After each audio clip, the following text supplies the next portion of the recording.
Let's look at some comics. I opened a box. These are not new. I've had these for over 30 years. Well, most of them over 30 years. One of them I've only had for about 20 years. We're going to go through the whole box. If you want to see what I'm talking about, if you want to see the comics, keep watching.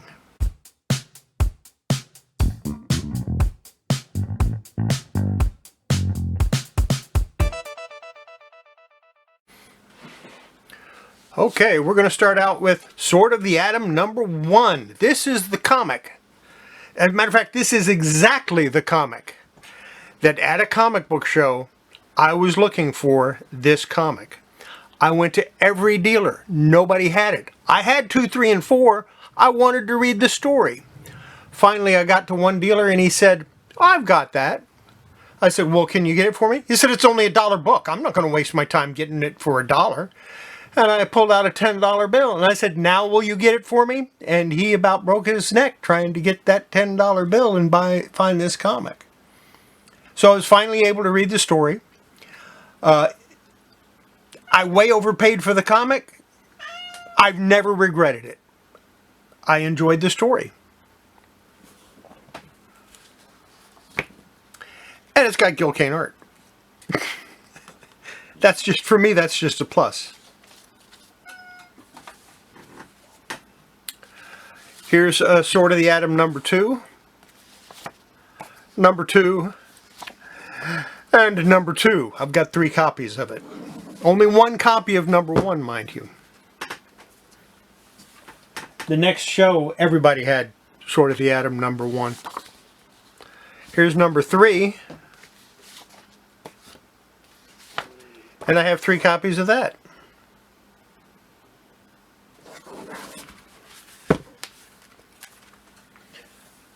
Not speculating on them. Remember, I used to own a store. Sword of the Atom #4. Sorry, only have 2 copies of that.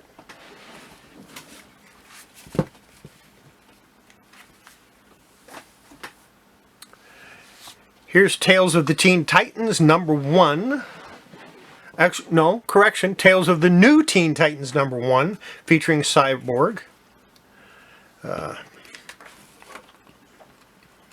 Marv Wolfman and George Perez.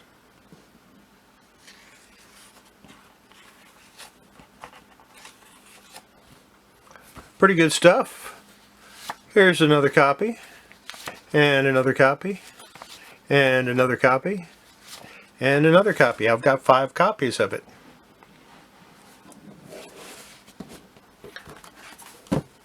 Never tried to get more than 1. Somehow I ended up with 5. Here's Tales of the New Teen Titans #2, featuring Raven. This one might actually go up in value before too long. There's a 2nd copy, and a 3rd copy, and a 4th copy, and a 5th copy.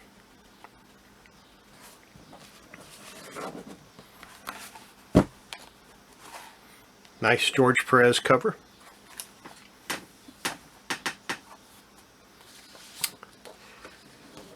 The Tales of New Teen Titans #3, starring the Changeling. 2 copies, 3 copies, 4 copies. And this one is pretty badly water damaged, with yellowish pages. Yeah.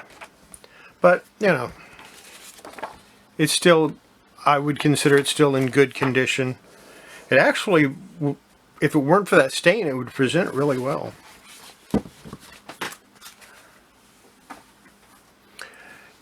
Here's Tales of the New Teen Titans #4, featuring Starfire. A 2nd copy, and a 3rd copy.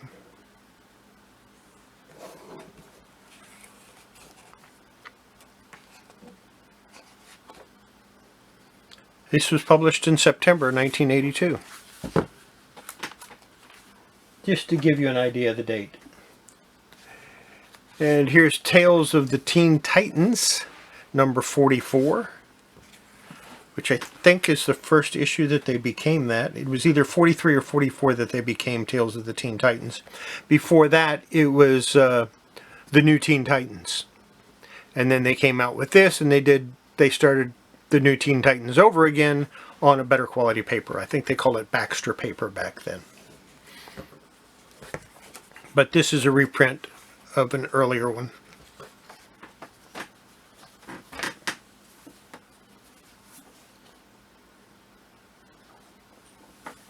I think. I might be wrong. Here's Tales to Astonish, starring the Submariner, number 2. This is from January 1980. John Buscema did the art. I don't know if this was a reprint or not. Yes, it was. It was originally presented in Submariner number 2.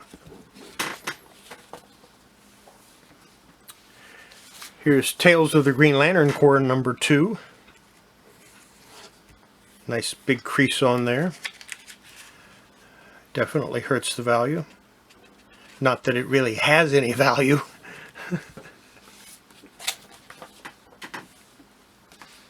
And Tales of the Green Lantern Corps number 3, July 1981. And an Atlas comic that I missed when I was consolidating all my Atlas comics. Here's another Target number 1. This one has some water damage on it. March of 1975. Yeah, this one is in pretty rough shape. It's got a tear in it too. Yeah. I'm not going to seal that, but if I can get it to come out of there. Oh, that goes all the way through. Yeah. I might try to straighten all of that out and give it a press just to make it flat. And then I'll throw it in with the rest of them. Here's Tarzan number 208. This is the second DC issue. Joe Kubert. In my opinion, Joe Kubert is the second best Tarzan artist ever. The first, of course, being the great Bern Hogarth.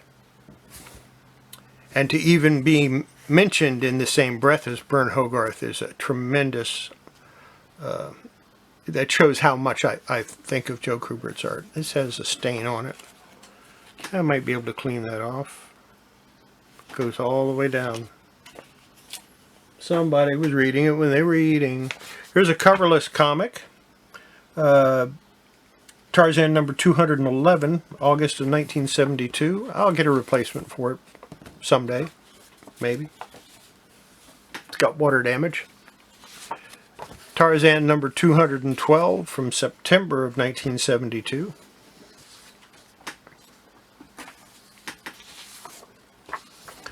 Tarzan number 213. Ooh, those are nice white pages. October 1972.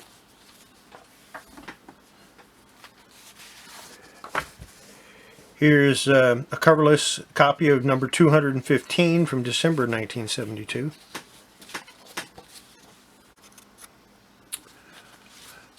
Tarzan number 216, January 1973.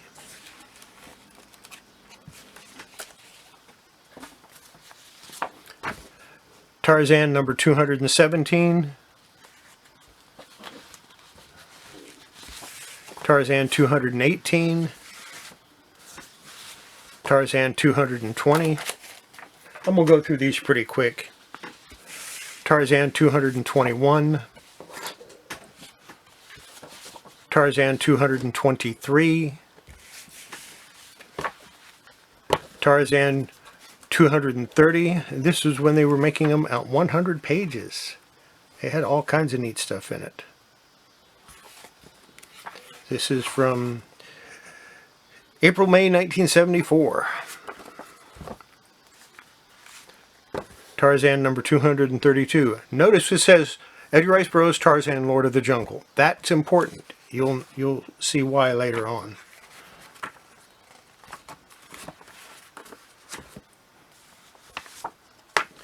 Tarzan 236, back to the normal size. Tarzan 238, a giant, with a dinosaur on the cover. Yay! Return to Pellucidar. Tarzan 239, could use a cleaning. Tarzan 240. Tarzan 241. 242. 244. This is December 1975.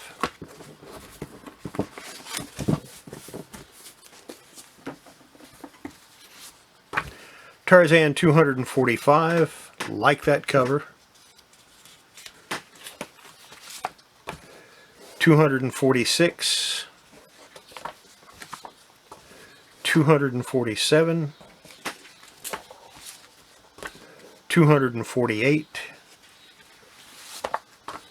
251, Tarzan the Untamed now.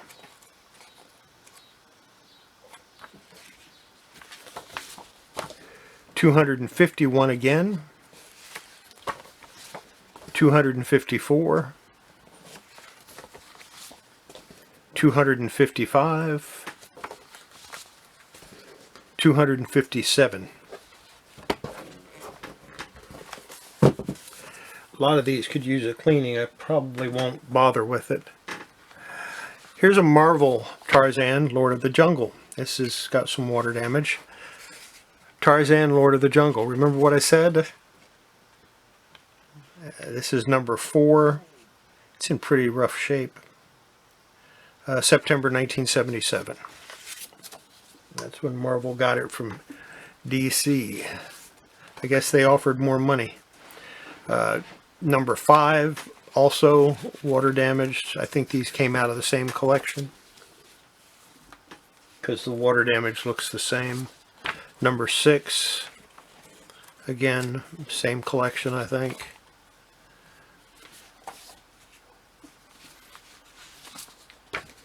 Tarzan number 7, yeah. I will eventually get the Marvel Tarzans, but I'm not in a hurry. They're cheap. Tarzan number 10.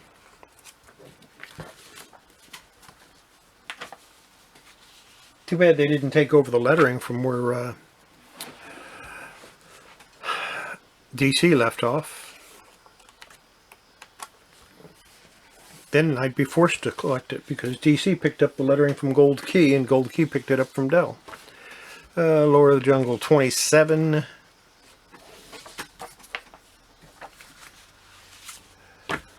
Jungle Tales of Tarzan King Size Annual. Tarzan King Size Annual. Number 1 from 1977. This one needs a press. But I'm not too crazy about pressing the square bound. I know it can be done, but I'm just not a big fan of doing that.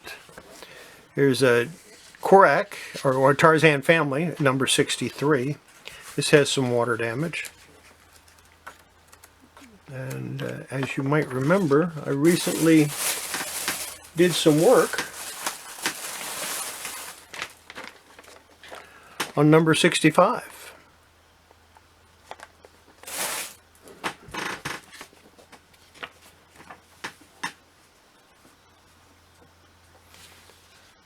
Something different. Here's Team America number 1 from June of 1982.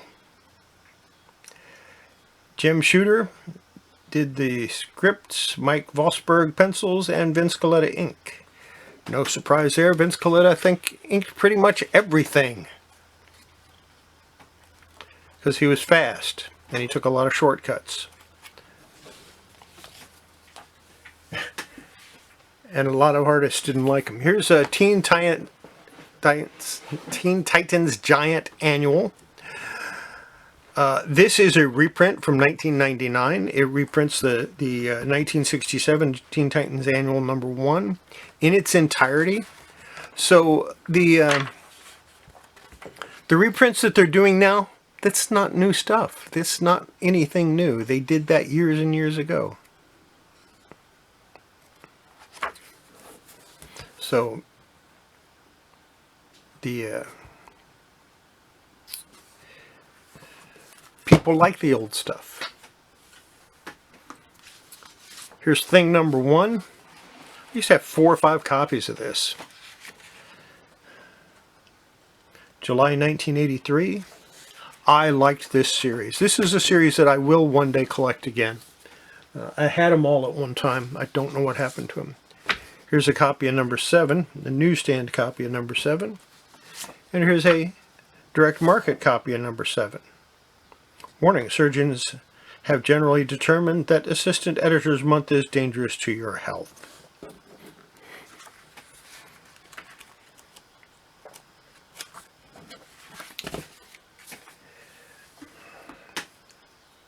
Now, let's go to Thor. Number 228. Nice Rich Buckler cover. And Rich Buckler was doing the interior at the time. And of course, Marvel value stamp. Very important.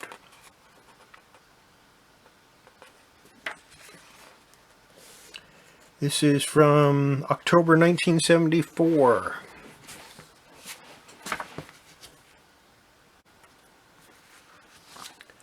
Thor number 258.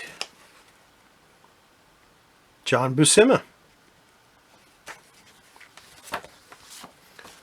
Thor number 260.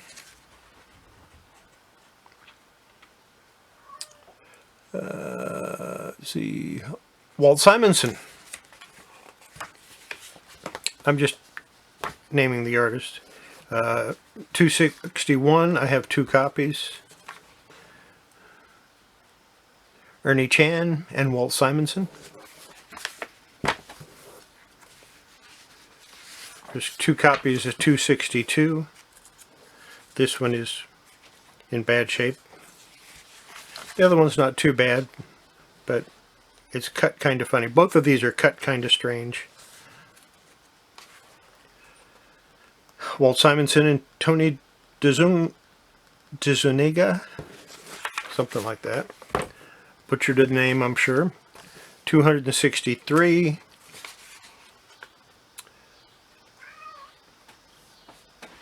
Walt Simonson and Tony DeZuniga. Number 265, there's about 3 copies of it. This was November 1977, Walt Simonson.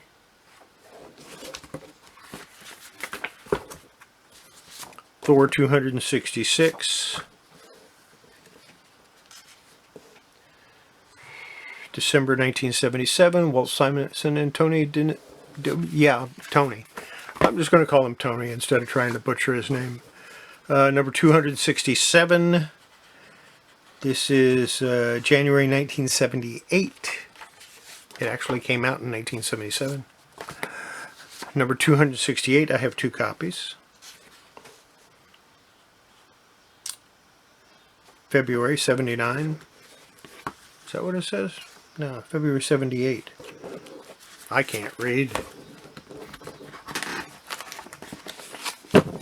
I collect comic books. I must not be able to read, right? Actually, I had somebody say that. You must not be able to read. You collect comic books. Okay, 269.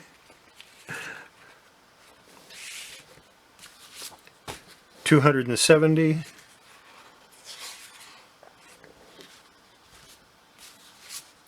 274. 275. 276. We're back to John Buscema with Tom Palmer inking them. 277. 280. Hyperion. Wayne Boring, longtime Superman artist. I never realized he did Thor. That's cool. He was a guest penciler, 282.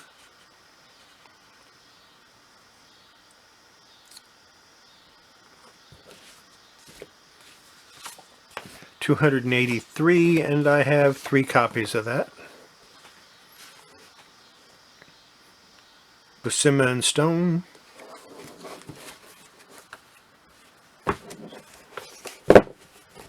Yeah, I'm going to mix them all up, but it doesn't matter. They'll go all back in order eventually. 284 I have 2 copies of. 1 newsstand, 1 direct. And this is June of 1979. John Buscema and Chick Stone did the art. There's 285, 286, 2 copies, again, newsstand and direct market. And they both look to be in about the same condition. They're pretty nice. 287.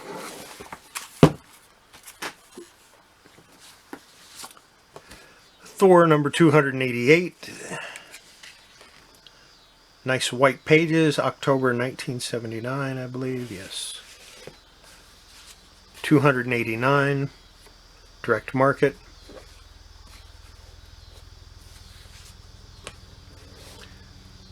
290, and at the time, the way they did it, they had the barcode here and then the month, just the month, that's all that was. 291, I have 2 copies of that.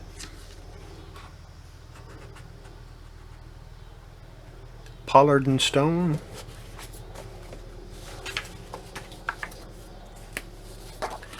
292, and I'd have 2 copies of that also. Again, newsstand and direct.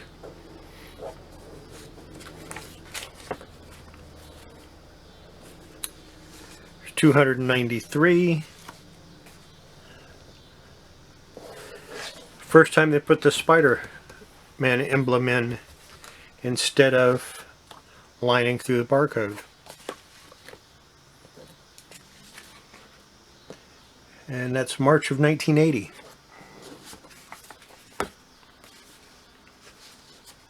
294. Newsstand copies are easy to come by for these years. These are a little more rare. 298. Although comic shops were getting more prevalent by this time. 299. September 1980. I do not have 300. Thor number 304, 305, 306, direct market, and Thor 313 from November of 1981 with Keith Pollard doing the layouts and Gene Day doing the pencils, the finer pencils. And that's the box, the whole box of comics. And it took a while. I hope you enjoyed that. I kind of did. If you want to see more videos like that, let me know in the description. I'll be glad to just grab a box and show you the whole box. Not a problem for me. I actually had fun going through them because I didn't know what was in the box, and I was surprised to find that Target in there because I was pretty sure I had gotten all the Atlas comics out. But who knows what I'm going to find as I go through this stuff. I can grab a box of almost all Marvel. I can grab a box of almost all DC. I can grab a mixed box like that. If you want, I can grab a box of all independent comics, and we can go through that. Anything you want to do, anything you want to see.